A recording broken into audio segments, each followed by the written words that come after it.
mais cuidado. O que se pode dizer sobre o uso de bebidas alcoólicas quando é feito socialmente? Toda vez que nós adotamos um hábito social e incorporamos ao nosso cotidiano, se ele é saudável, chama-se hábito de educação. Se é pernicioso, chama-se vício. Porque a bebida social é um vício disfarçado de convivência social. Eu conheço pessoas que tomam todo domingo socialmente 1 litro de uísque e fica bêbado à noite e desperta no dia seguinte com as sequelas. Então essa questão da bebida social é uma dependência alcoólica, tanto assim que não pode viver sem essa bebida. Para o espírita, toda cautela deve ser levada em alta consideração. Porque se o indivíduo faz pelo prazer de experimentar uma bebida alcoólica, nada demais um licor, determinadas substâncias estimulantes, como um fenômeno gustativo para o paladar, não se trata de nenhuma perturbação, porque também não somos puritanos. Mas se nós temos como hábito, ela se tornou um condicionamento. E esse condicionamento vai afetar o nosso organismo. Vejamos o caso André Luiz. André Luiz também bebia socialmente. E quando ele chegou no além, ele foi considerado suicida indireto. Inclusive ele teve um problema intestinal de consequências cancerígenas, que teria tido a sua matriz no mau uso de alcoólicos. Mas ele não era um alcoólatra, ele bebia socialmente. A nossa sociedade sempre nos oferece motivos para beber. Eu tive uma experiência tão curiosa a esse respeito, já faz uns 20 anos. Eu fui proferir uma conferência numa cidade do Texas, nos Estados Unidos. E a minha anfitrioa era da Embaixada Brasileira, Isabel Reinotter. E Houston, a cidade de Houston. Na Universidade de Houston, fizemos a conferência. E era uma universidade católica, dirigida por jesuítas. E eles foram paramentados com a indumentária de cônegos, padres, etc. E ficaram ao lado. A palestra era com tradução. Eu proferi a palestra contando como surgiram os fenômenos de Hydesville na América, depois passei para a França. Os cientistas americanos, os cientistas europeus que haviam experimentado, com todo cuidado, todo respeito, mas apresentando a doutrina de uma forma digna. Na hora dos debates, eles fizeram muitas perguntas e ao terminarmos, umas 3 horas depois, ia haver uma recepção na residência de uma antropóloga que tinha estado no Brasil estudando os cultos africanistas. Ela frequentou alguns candomblés na Bahia, alguns no Rio de Janeiro, no Rio Grande do Sul, e fez uma tese de doutorado.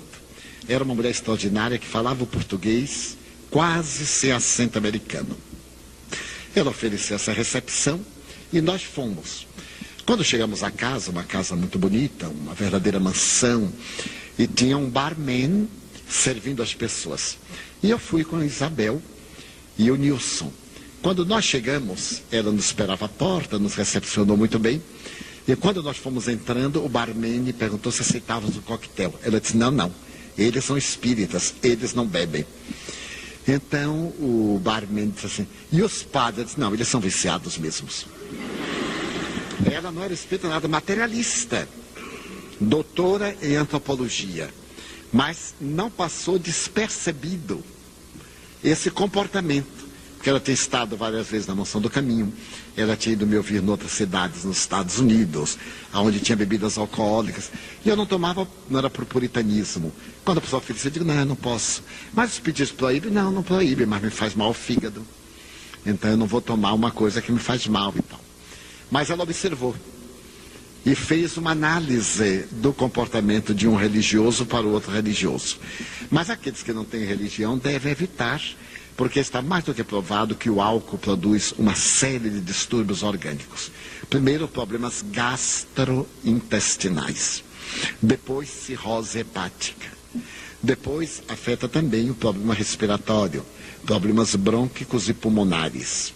E, na nossa visão, quando a pessoa é dependente alcoólico, essa pessoa atrai espíritos equivalentes, que começam a beber utilizando-se do indivíduo que passa a ser um médium. Isto é, na sua condição de um ser sensível, ele oferece energias ao espírito vampirizador, que ele aumenta o desejo cada vez maior, porque o espírito retira-lhe as energias, os vapores alcoólicos. Então nós devemos evitar qualquer uma dependência, o cigarro, os tóxicos, os soníferos, os estupefacientes, os barbitúricos. Eles sempre produzem danos em nosso organismo.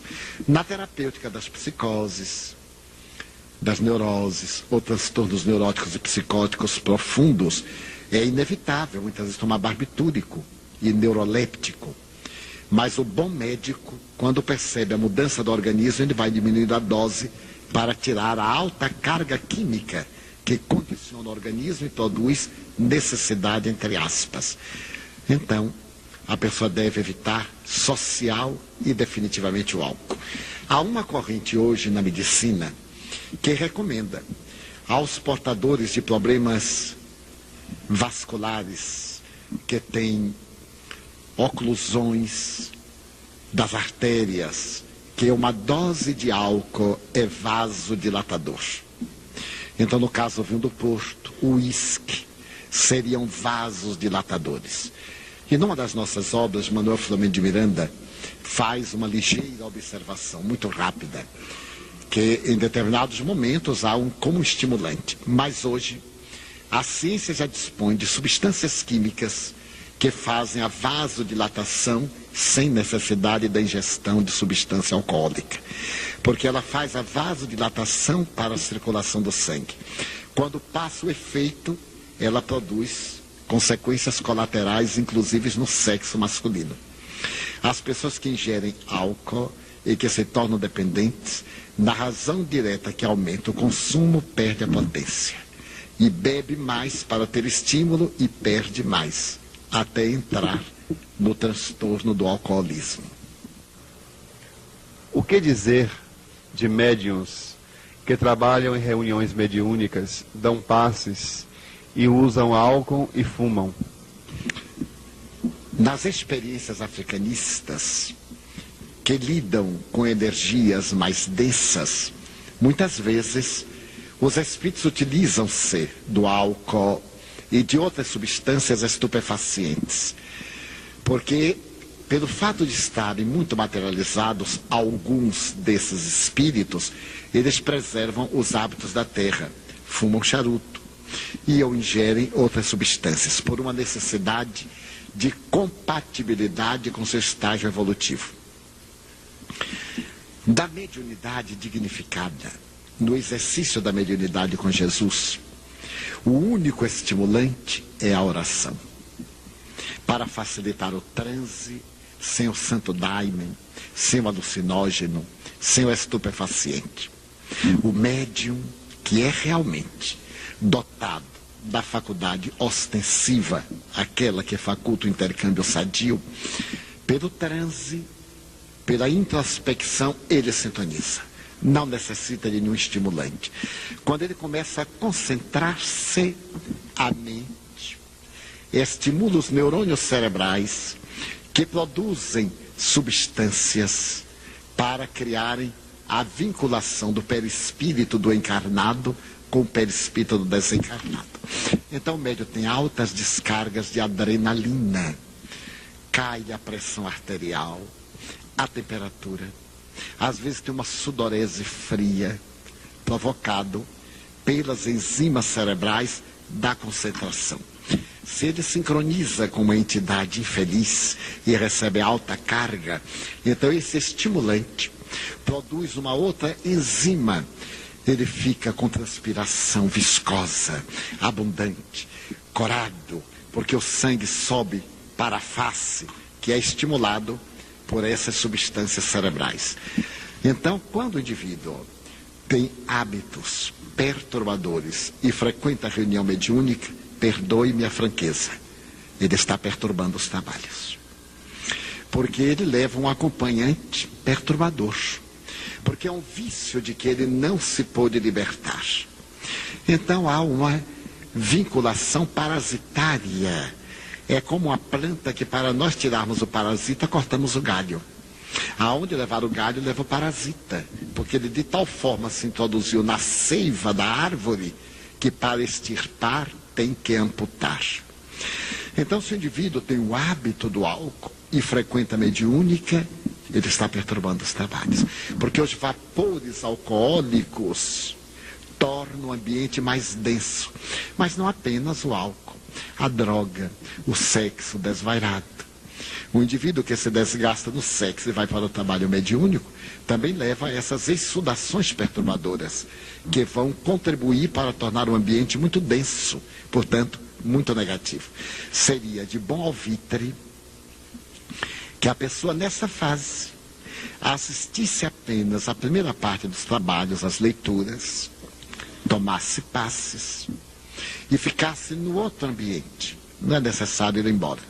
No outro ambiente, se for uma sala grande no fundo, fora do que o vulgo chama a corrente. Não há esse negócio de corrente, mas daquele campo vibratório.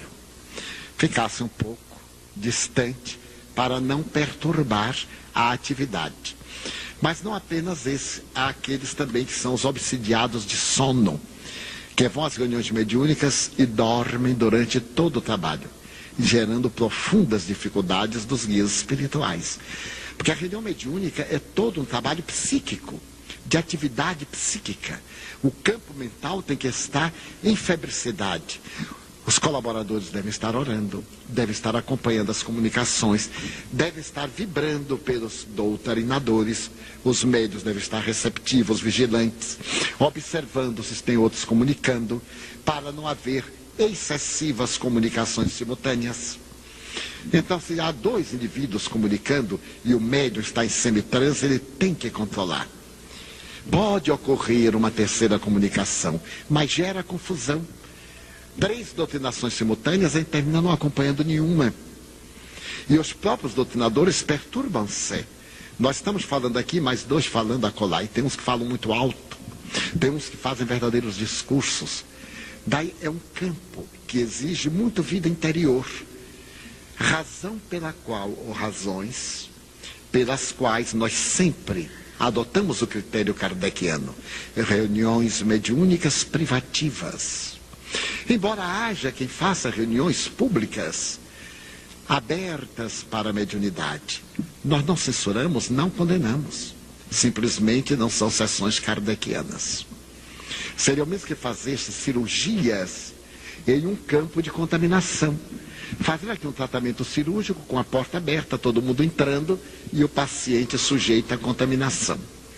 Na reunião mediúnica, que é um trabalho de alta cirurgia psíquica, às vezes os guias espirituais deslocam entidades obsessoras, fazendo cirurgias perispirituais de encarnados, de desencarnados. Não é só o que o doutrinador fala, isto é o mínimo. No momento em que o espírito mergulha no psiquismo do médium, ele perde-se, é um sofredor, densidade vibratória de 30%. E se é um espírito muito elevado, ele baixa o seu nível naquele campo. Imagine os senhores, uma pessoa que vive na montanha e que desce um vale, ela sente mal-estar. Uma pessoa que vive no vale e sobe a montanha, ela sofre pressão por causa da mudança brusca de altitude. Se nós examinarmos a mudança brusca de altitude psíquica, de vibrações, veremos que é muito mais grave. Então, o campo mediúnico mereceu de Allan Kardec e merece dos espíritos nobres uma alta consideração. Notem que Allan Kardec não chama sessão mediúnica. O nome veio depois.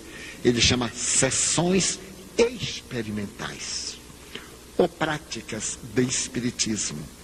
Porque são experiências. É um campo experimental, é um laboratório. É uma prática de observações. Não pode ser feita de qualquer forma. Então as pessoas que têm certas viciações, certas dependências, podem beneficiar-se, mas não devem ser membros atuantes, porque irão, mesmo sem o desejarem, perturbar. Não que os outros não tenham seus problemas, tem. Há pessoas que têm talvez problemas mais graves do que fumar, do que beber, do que um desvio sexual. São caluniadoras, são traiçoeiras, são pessoas perversas. Mas isso nós não podemos vigiar, é do campo de cada um. Mas aqueles hábitos que são mais visíveis, nós teremos que ter mais cuidado.